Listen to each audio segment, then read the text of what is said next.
Net லோடே ஆக மாட்டேங்குது. இவனுக்கு மட்டும் எப்படி ஒர்க் ஆகுது? நடத்து நீ நடத்து எல்லாமே எல்லாமே ஓவரா ஒரு இருக்கு. சைடு. எஸ் மீ. எப்படி உங்களுக்கு மட்டும் நெட் இவ்வளோ ஸ்பீடா இருக்கு? அதுக்கெல்லாம் ஒரு மூஞ்சி வேணும்ப்பா. சில மூஞ்சிகளை பார்க்கும்போது தான் அதிகமாக இன்டர்நெட் கொடுக்கணும்னு கம்பெனிக்காரனுக்கே தோணும். மூஞ்சி பற்றிலாம் நீங்கள் பேசக்கூடாது. அங்கே என்ன இருக்கோ அதுதான் இங்கேயும் இருக்குது. என்ன பண்ணி வச்சுருக்கேன்னு மட்டும் சொல்லு. நான் ஒன்றும் பண்ணல. அதே நெட்ஒர்க்கு, அதே காத்துட்டல் கம்பெனி தான். எனக்கு இங்கே நின்னா மட்டும் நெட்ஒர்க் ஸ்பீடாக இருக்குது. காத்துட்டல்ல அவ்வளோ அக்யூரேட்டாலாம் நெட்டு கொடுக்க மாட்டாங்களே. அது என்னன்னு எனக்கு எப்படி தெரியும்? நீ வேணா இங்கே வந்து நில்லு.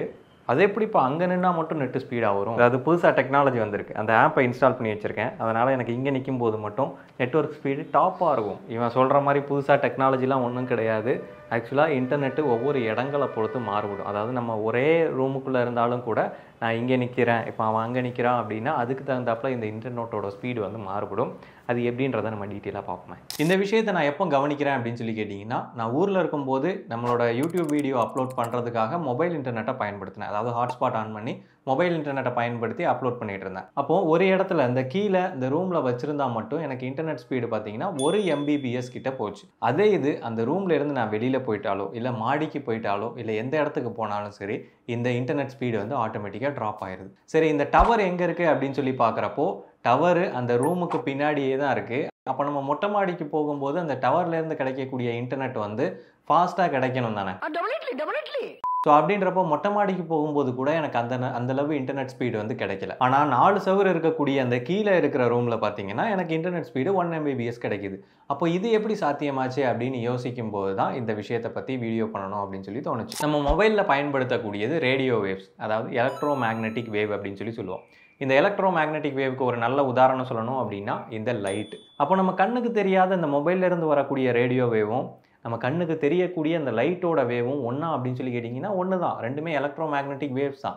இது ரெண்டத்தையும் வித்தியாசப்படுத்துறது எதுன்னு சொல்லி கேட்டிங்கன்னா wave length and frequency. So ஒரு எலக்ட்ரோ மேக்னெட்டிக் வேவு அதோட வேவ் லெங்க்த்தை பொறுத்து தான் மாறுபடுது. உதாரணமாக எக்ஸ்ரே, காமா ரேலேருந்து நம்ம பயன்படுத்தக்கூடிய லைட்டு, மைக்ரோவேவ் அவனு, ரேடியோ, மொபைல் ஃபோன் வரைக்கும் எல்லாமே இதுக்குள்ளே அடங்கும். சரி, நம்ம ஃபோனில் பயன்படுத்தக்கூடியது என்ன மாதிரியான வேவ்னு சொல்லி கேட்டிங்கன்னா மைக்ரோவேவ்ஸ் அப்படின்னு சொல்லி சொல்லுவோம். இந்த மைக்ரோவேவ்ஸ்லேயும் நிறைய செட் ஆஃப் ஃப்ரீக்வன்சி இருக்குது. நம்ம 800 மெகாஹெர்ட்ஸ்லேருந்து 3000 மெகாஹெர்ட்ஸ் வரைக்கும் இந்த மைக்ரோவேவ்ஸை பயன்படுத்துவோம். சரி, நம்ம ஏற்கனவே சொல்லியிருந்த மாதிரி இந்த லைட்டும் வந்து ஒரு எலக்ட்ரோ மேக்னெட்டிக் வேவ் தான். இது பயன்படுத்தக்கூடிய மைக்ரோவேவும் ஒரு எலக்ட்ரோ மேக்னெட்டிக் வேவ் தான். அப்படி இருக்கிறப்போ இது எப்படி அந்த மைக்ரோவேவை பிரித்து பார்க்குது?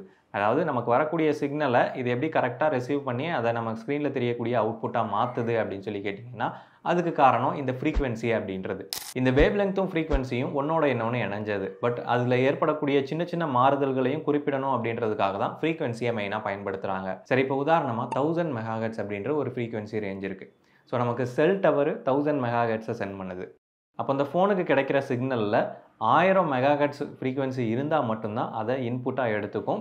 ஸோ அதை இன்புட்டாக எடுத்து ப்ராசஸ் பண்ணி அதுக்கப்புறமா அவுட்புட் கொடுக்கும். அப்போ இந்த ஃபோனும் செல் டவரும் ஒன்னோட இன்னொன்று கம்யூனிகேட் பண்ணி தேவையான ப்ராப்பரான ஃப்ரீக்வன்சி ரேஞ்சை செட் பண்ணிவிட்டு அந்த ஃப்ரீக்வன்சி ரேஞ்சுக்குள்ளே டேட்டாவை வந்து பரிமாறிக்குது. ஸோ அப்படி தான் இந்த ஃபோன் வந்து இந்த டேட்டாவை டிஃப்ரென்ஷியேட் பண்ணி பார்க்குது. சரி, இப்போ இதில் இன்டர்நெட் ஸ்பீடு எப்படி முடிவாகுது அப்படின்னு சொல்லி கேட்டிங்கன்னா அதுதான் பேண்ட்வித் அப்படின்னு சொல்லி சொல்கிறோம். இப்போது நமக்கு டவரில் இருந்து இது கிடைக்கக்கூடிய சிக்னல் அட் அ டைமில் 1000 மெகாஹெர்ட்ஸோட அந்த ஒரு ஃப்ரீக்வன்சி பாயிண்ட் மட்டும் கிடச்சிது அப்படின்னா அதில் பேண்ட்வித் வந்து வெறும் 1 தான். அதே இது 1000 மெகாஹெர்ட்ஸ் ஃப்ரீக்வன்சி மட்டும் இல்லாமல் 1001 மெகாஹெர்ட்ஸ் ஃப்ரீக்வன்சியும் சேர்ந்து வந்துச்சு அப்படின்னா அதோட பேண்ட்வித் வந்து 2. அதே 1003 மெகாஹெர்ட்ஸ் ஃப்ரீக்வன்சியும் சேர்ந்து வந்துச்சு அப்படின்னா அதோட பேண்ட்வித் 3. ஒரே ஃப்ரீக்வன்சி பேண்டில் அட் அ டைமில் 1 இல்லை 0 இதை ஏதாவது 1 தான் அனுப்ப முடியும். அதே 3 ஃப்ரீக்வன்சி பேண்ட் இருக்கும்போது அட் அ டைமில் 3 1 இல்லை 0 வந்து அட் அ டைமில் அனுப்ப முடியும்.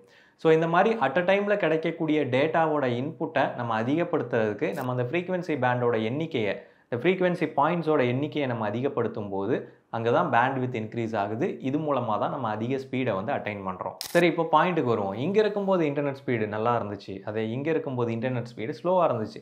இதை தெரிஞ்சுக்கிறதுக்கு நம்ம 2 முக்கியமான விஷயத்தை புரிஞ்சுக்கணும். நமக்கு செல் டவர்லேருந்து கிடைக்கக்கூடிய இந்த இன்டர்நெட் சிக்னல் இருக்கு இல்லையா, இந்த சிக்னலில் 2 விஷயம் இருக்குது. ஒன்று வந்து சிக்னல் ஸ்ட்ரென்த்து, இன்னொன்று சிக்னல் குவாலிட்டி. இந்த சிக்னல் ஸ்ட்ரென்த் அப்படின்றது அந்த டவர் எவ்வளவு பவர்ஃபுல்லாக அதிலேருந்து சிக்னலை சென்ட் பண்ணுது அப்படின்றது. ஸோ அதுதான் நமக்கு இங்கே கிடைக்கும் போது இங்கே 5 பாயிண்ட் அப்படின்னு சொல்லி காட்டுது. அதே நம்ம அந்த டவர்லேருந்து டிஸ்டன்ஸ் போக போக அதிலேருந்து கிடைக்கக்கூடிய அந்த பவர் வந்து குறைஞ்சிக்கிட்டே வரும். ஸோ குறைஞ்சிக்கிட்டே வரும்போது நமக்கு இங்கே டவரோட பாயிண்ட்டும் வந்து குறைஞ்சிக்கிட்டே வரும்.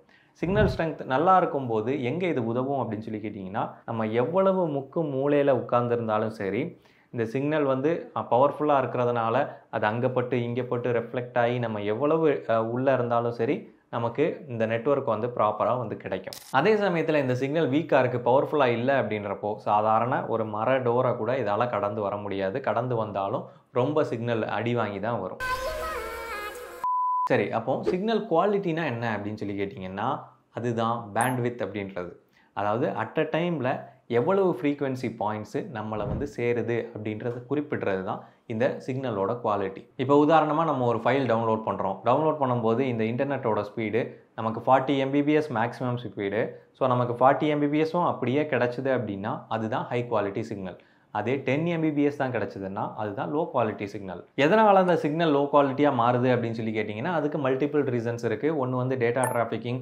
ஒரே சமயத்தில் எல்லாரும் ஒரே டவரில் வந்து இந்த இன்டர்நெட்டை அதிகப்படியாக பயன்படுத்தும் போது ஸோ அந்த டவரால் கொடுக்க முடியாத பட்சத்தில் அதோட குவாலிட்டி வந்து ட்ராப் ஆகும். வெதர் சரியில்லை அப்படின்னாலும் இந்த சிக்னல் குவாலிட்டி ட்ராப் ஆகும். இந்த மாதிரி பல காரணங்கள் இருக்குது. இப்போ நம்ம பார்க்கக்கூடியது ரெஃப்ராக்ஷன், ரிஃப்ளெக்ஷன், இன்டர்ஃபரன்ஸ், டிஃப்ராக்ஷன். தமிழில் சொல்லுங்களேன்.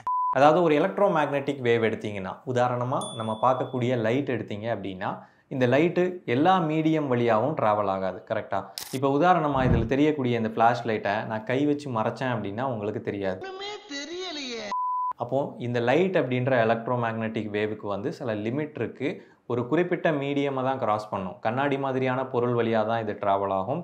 பேப்பரு, கை இல்லை இடையில ஒரு ஆப்ஜெக்ட் வரும்போது இந்த லைட்டால் அது வழியாக ட்ராவல் ஆக முடியாது. அதே மாதிரி தான் நம்ம ஃபோனில் பயன்படுத்தக்கூடிய மைக்ரோவேவும் சில ஆப்ஜெக்ட்ஸ் வழியாக ட்ராவல் ஆகும், சில இது வழியாக ட்ராவல் ஆகாது.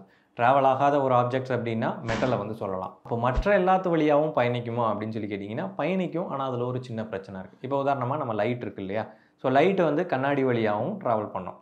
ஆனால் இந்த கண்ணாடி வழியாக ட்ராவல் பண்ணும்போது என்ன ஒரிஜினலாக லைட் இருந்ததோ அந்த லைட்டோட குவாலிட்டி கண்ணாடி வழியாக போகும்போது இருக்குமா அப்படின்னு சொல்லி கேட்டிங்கன்னா கிடையாது. ரெஃப்ளெக்ட் ஆகும், ரெஃப்ராக்ட் ஆகும், இந்த மாதிரி நடக்கும். அப்போ ஒரிஜினலாக லைட் எப்படி இருந்துச்சோ அது அந்த மீடியம் வழியாக ட்ராவல் பண்ணி போகும்போது அதோட தன்மை வந்து மாறுது, குவாலிட்டி வந்து மாறுது. ஸோ அதே மாதிரி தான் இந்த மைக்ரோவேவ்ஸும். இந்த மைக்ரோவேவ்ஸ் எல்லா ஆப்ஜெக்ட் வழியாகவும், மெட்டலை தவிர எல்லா ஆப்ஜெக்ட் வழியாகவும் ட்ராவல் பண்ணாலும் கூட இதில் பயங்கரமாக இன்டர்ஃபரன்ஸ் வந்து உருவாகும். இப்போ உதாரணமாக அந்த செவருக்கு அந்த பக்கம் நம்ம அந்த ஃபோனை கனெக்ட் பண்ணுறோம் அப்படின்னு சொல்லி வச்சுப்போம். அப்போ இங்கேருந்து கிடைக்கக்கூடிய சிக்னல் இந்த செவரை தாண்டி போகும்போது அந்த செவரில் இருக்கக்கூடிய மெட்டல் மேலே படும்போது அது வந்து ரெஃப்ளெக்ட் ஆகும்.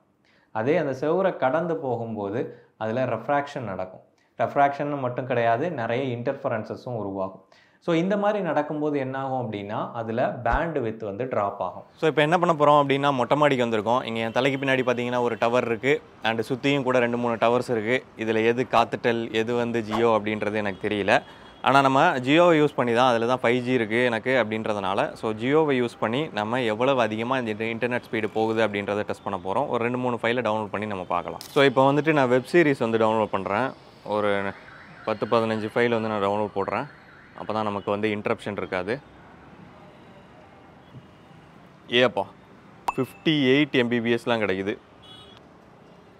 ஸோ டவுன்லோட் ஆகிட்டு இருக்குது. 65 Mbps. 5Gயில் பார்த்தீங்கன்னா எனக்கு 65 Mbps வரைக்கும் கிடைக்குது.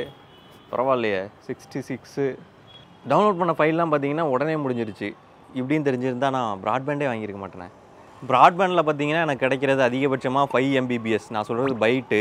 இதில் பார்த்தீங்கன்னா எனக்கு 65 Mbps. இதுவும் பைட்டு தான். 65 Mbps கிட்டே இருக்குது.